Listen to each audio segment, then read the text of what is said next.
అందరికీ praise the lord. ఈరోజు దేవుని వాగ్దానము కీర్తన 146 7వ వచనము. యెహోవా బంధింపబడిన వారిని విడుదల చేయును. ఆమేన్. మన దేవుడు బంధింపబడిన వారిని, బంధింపబడిన జీవితాలని విడిపించే దేవుడు. కీర్తన 105:20వ వచనంలో బంధించబడిన యోసేపు జీవితాన్ని విడిపించిన దేవుడు.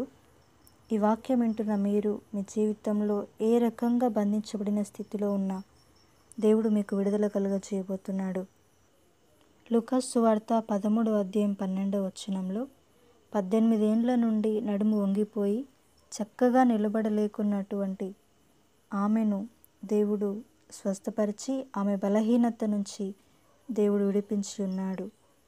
ఈ వాక్యం వింటున్న మీలో మీరు ఏ రకమైన బలహీనత చేత కానీ, అది ఆత్మ సంబంధమైన బలహీనతే కావచ్చు, శరీర సంబంధమైన అనారోగ్య బలహీనతే కావచ్చు, ఏ రకంగా మీరు బలహీనత చేత బాధపడుతున్నా దేవుడు ఆ బలహీనత నుండి మీకు విడుదల కలిగించబోతున్నాడు.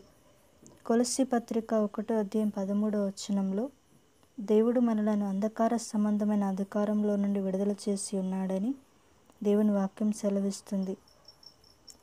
మీలో ఎవరైనా పాపపు జీవితంలో బంధించబడి దాంట్లో నుంచి బయటపడలేక విలువిల్లాడిపోతున్న మీ జీవితాలకి దేవుడు విడుదలనివ్వబోతున్నాడు.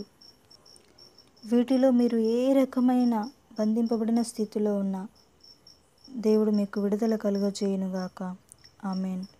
ఇలాంటి మరిన్ని ఆధ్యాత్మిక విషయాల కోసం మా ఛానల్ని సబ్స్క్రైబ్ చేసుకోండి. God bless you. Thank you for watching.